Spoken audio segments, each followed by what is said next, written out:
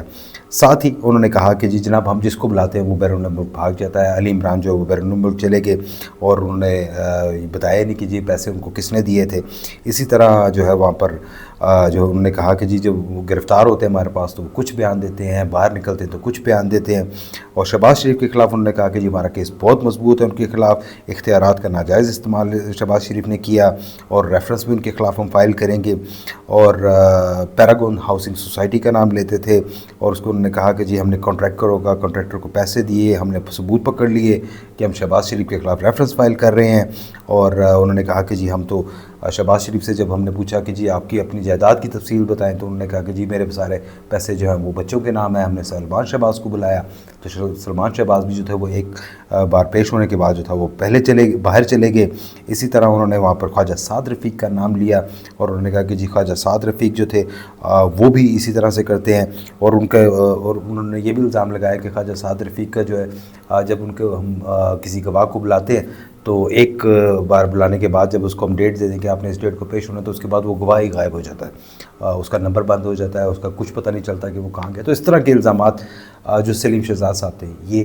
سب پر لگایا کرتے تھے. لیکن ان کے اپنے اوپر بھی بہت سارے الزامات لگے. جتنی بھی سیاسی جماعتیں تھیں وہ ان کو کہا کرتی تھی کہ جناب انہوں نے پرسنل ہو کر جو تمام کے تمام کیسز یہ کیے ہیں. اور اس میں جو تھا وہاں پر اس وقت کی جو اسٹیبلشمنٹ کی ان کو سرپرستی مکمل طور پر حاصل تھی. اور واقعی یہ اس زمانے میں اتنے طاقتور ہوا کرتے تھے کہ جا کے کسی بھی مسلم لیگ نون بالخصوص مسلم لیگ نون، کیونکہ اس وقت ان کا تمام تر ایکشن جو تھا 2017-18 میں وہ صرف مسلم لیگ نون کے خلاف تھا. وہاں پر مختلف ان کے خلاف کیسز بنائے جاتے تھے، ان کو جا کے ہراساں کیا جاتا تھا. لیکن ان کے خلاف ایک اور بڑا سنگین نوعیت کا جو کیس تھا وہ بھی بنا. آپ کو یاد ہوگا شاید کہ جسٹس ریٹائرڈ جاوید اقبال جو وہاں پر چیئرمین نیب تھے ان کی ایک خاتون کے ساتھ فوٹیج آئی جس میں مبینہ طور پر وہ ایک خاصی بیہودہ جو نازیبہ گفتگو تھی وہ ایک خاتون کے ساتھ کر رہے تھے. اس خاتون کا نام طیبہ گل تھا. اس خاتون کو 2022 میں جو ہے وہاں پر یہ پبلک اکاؤنٹس کمیٹی کے اجلاس میں اچانک شریک ہوئی اور وہاں پر انہوں نے بات کرتے ہوئے کہا کہ جناب مجھے گرفتار کیا گیا اور گرفتار کرنے کے بعد جو تھا مجھے لاہور میں جو تھا ڈی جی نیب سلیم شہزاد ان کے سامنے پیش کیا گیا. اور جب انہیں پیش کیا گیا تو میرے کپڑے پھٹے ہوئے تھے اور میری تلاشی لینے کے لیے سلیم شہزاد نے مجھے نیکڈ کروا دیا. استغفر اللہ. اس طرح کیا جو ہے وہاں پر اگر کوئی ایکٹ ہوا ہے تو انتہائی قابل مذمت ہے کہ ایک خاتون جس کے اوپر جو بھی الزام لگاؤ، میں کرپشن کا ہوگا، یہ لوٹ مار کا ہوگا، لیکن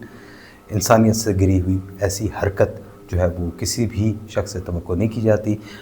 سلیم شہزاد نے اس کا جو ہے وہ انکار کیا، لیکن ان کے اوپر بہرحال یہ الزام تھا جس کی تحقیقات مکمل نہیں ہو سکی. اسی طرح جو ہے یہاں پہ سلیم شہزاد صاحب کی جو ڈگری کا معاملہ ہے وہ وہاں پر وہ بھی زیر بحث رہا. بتایا جاتا ہے کہ جو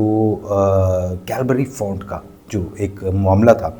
وہ جو سامنے آیا تھا وہ اس کے متاثرہ یہ خود بھی تھے. اور اس کی وجہ کیا ہے وہ اس کے بارے میں بتایا جاتا ہے کہ انہوں نے اسلام آباد کی الخیر یونیورسٹی سے ماسٹرز کی جو تھی وہ ڈگری وہ حاصل کی. اور جب اس ڈگری کی ویریفیکیشن ہوئی تو اس حوالے سے پتہ چلا کہ جناب یہ 2002 میں انہوں نے یہ ڈگری حاصل کی ہے کہ جبکہ کیلبری فونٹ تو آیا ہی 2007 میں ہے. تو وہ ان کی ڈگری جو تھی وہ ایچ ای سی کی نے جو تھا وہ اس کو اس وقت وہ جعلی قرار دیا. لیکن بعد میں جب حالات بدلے اور سلیم شہزاد صاحب جب طاقت میں آئے تو اسی ایچ ای سی نے ان کی اس ڈگری کو تسلیم کر لیا اور کہا کہ جی بالکل ان کا جو ماسٹرز ہے وہ بالکل درست ہے اور کوئی بھی ایسی بات نہیں ہے، ان کی ڈگری بالکل اصلی ہے. یہ بھی ایک واقعہ پیش آیا۔ لیکن بعد میں جب مریم نواز کے اوپر یہ پاناما کے کیسز چل رہے تھے تو یہی کیلبری فونٹ جو تھا وہاں پر اس کا تذکرہ ہوا اور کہا گیا کہ جی 2006 کے جو یہ دستاویز دی گئی ہے یہ اس میں کیلبری فونٹ ہے، جبکہ تو کیلبری فونٹ تو 2007 میں آیا ہے۔ تو لیکن اس وقت جو مریم نواز تھی انہوں نے اس کے اوپر پلی لی کہ جناب یہ 2006 میں جب یہ کیلبری فونٹ ہوا اور اس وقت اس کے ٹرائل چل رہے تھے تو وہ وہاں پر اتنا اس کی ایکسیس جو تھی وہ اتنی مشکل نہیں تھی، وہ وہاں پر ٹرائل کا دور چل رہا تھا، لیکن 2007 میں اس کو مارکیٹ کر دیا گیا تھا۔ تو اس میں کوئی ایسی اچنبھے کی بات نہیں ہے، ان کی بات کو تو ان کو شک کا فائدہ دے دیا گیا تھا، لیکن سلیم شہزاد صاحب کو جو ہے وہ شک کا فائدہ نہیں دیا جا سکتا کیونکہ 2002 میں کیلبری فونٹ کا کوئی وجود نہیں تھا۔ تو لیکن ان کی ڈگری بہرحال کیلبری فونٹ میں چھپی ہوئی تھی تو وہ ایک ان کا مسئلہ تھا، لیکن بعد میں ایچ ای سی نے بھی ان کی ڈگری کو تسلیم کر لیا۔ اسی طرح کے بہت سارے مختلف واقعات تھے، لیکن بتایا جاتا ہے کہ جو اب ان کا آخری دور تھا جب یہ موجودہ حکومت اور خاص طور پہ بالکل یہ نگران حکومت کا جب دور چل رہا تھا کہ شہباز شریف جو تھے وہ وہاں پر اس سے پہلے عمران خان کی حکومت ختم ہونے کے بعد شہباز شریف جو تقریباً کوئی سال ایک سے زیادہ کا سال سوا سال کے لیے جو اقتدار میں آئے تھے،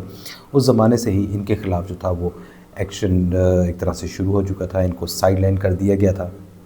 اور ان کو جو تھا وہاں پر ان کے خلاف جو تھے مختلف کیسز جو تھے وہ وہاں پہ ہو رہے تھے، ان کے خلاف مس کنڈکٹ کی کارروائی ہو رہی تھی، ان کو چارج شیٹ کیا گیا تھا، ان کے اوپر الزامات تھے کہ جناب انہوں نے اپنے اختیارات سے تجاوز کیا۔ اس کے علاوہ بعض کیسز میں جو تھا ان کے اوپر الزام تھے، کچھ پیسوں کے حوالے سے بھی کچھ الزامات ہیں، لیکن اگر ابھی تک اس کی حتمی جو تفصیل ہے وہ ہمارے پاس نہیں آ سکی، لیکن بتایا جاتا ہے کہ ان کے جو انہوں نے اپنے عہدے کا بہت زیادہ غلط استعمال کیا تھا۔ ساتھ ہی ساتھ جو یہ سلیم شہزاد صاحب تھے، یہ ان کی جسٹس جاوید اقبال والا جو معاملہ ہوا تھا، طیبہ گل والا معاملہ ہوا، اس میں ان کا جو نام آیا اس کے اوپر بھی یہ خاصے پریشان تھے۔ پھر ساتھ ہی جو تھا وہ موجودہ جو چیئرمین نیب ہے جب وہ آئے تو وہ بھی ان کے ساتھ بھی ان کے یہ نہیں الائن ہو سکے، یہ ان کو نیب سے تقریباً باہر کر دیا گیا تھا۔ اچھا، اب ایک اور چیز بھی بڑی دلچسپ ہے، وہ یہ کہ جب ان کو یہاں پر لایا گیا تو ایک جو سرکاری ملازمین کی انڈکشن کا ہوتا ہے جو آفیسرز رینک کے ہوتے ہیں، تو اس میں وہاں پہ سی ایس ایس کر کے وہ آتے ہیں یا کچھ اور کر کے آتے ہیں، یا فوج سے اگر وہ آ رہے ہیں تو وہاں پہ 3 سے 4 سیٹیں ہوتی ہیں جو وہاں پر ان کو بغیر سی ایس ایس کے ایگزام کے صرف انٹرویوز کی بنیاد پر ان کو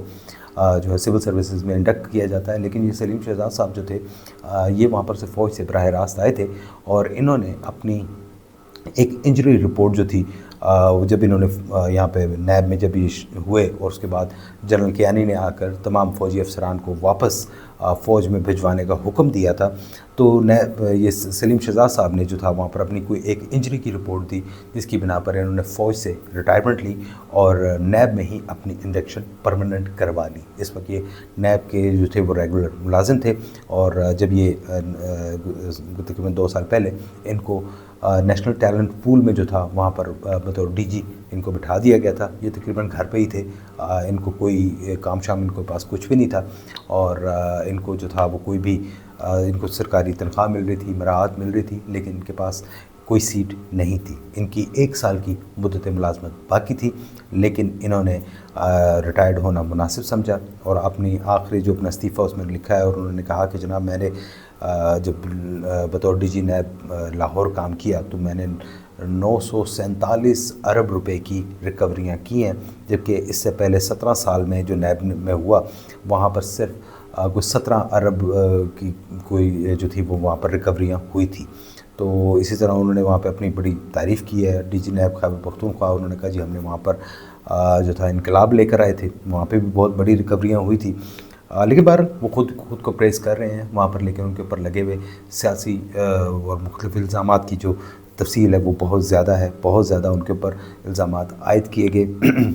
اور کوئی بھی جو نون لیگ کی بالخصوص سیاسی حکومت تھی وہ ان کے ساتھ خوش نہیں تھی۔ پی ٹی آئی کی حکومت ان کے ساتھ بہت خوش تھی، بہت الائن تھی، ان کے وزراء وہاں پہ جاتے تھے، ان کی تعریفیں کرتے تھے اور کہتے تھے جی بالکل ان کے ساتھ کرے گا، اور عمران خان صاحب بھی ان کی بہت زیادہ تعریف کرتے تھے۔ تو لیکن بہرحال آج ایک دور کا خاتمہ ہو گیا۔ جتنے بھی سرکاری ملازمین ہیں میرا خیال ہے کہ ان کو بجائے کسی سیاسی جماعت کا اعلیٰ کار بننے کے اس بات کے اوپر توجہ دینی چاہیے کہ وہ سرکار کے ملازم ہوتے ہوئے پاکستان کے عوام کو کیا دے سکتے ہیں، پاکستان کو، عوام کو کس طرح وہ سرو کر سکتے ہیں۔ نیب کا کام قومی لوٹی ہوئی دولت کو واپس لے کے آنا تھا، اس کے لیے آپ نے ایک سیاسی جماعت کو ہدف بنا کر اس کا جو ہے وہاں پر اس کے ساتھ اس کا استحصال کیا، اس کو بری طرح سے ٹارگٹ کیا۔ اگر آپ اس زمانے میں ہی جو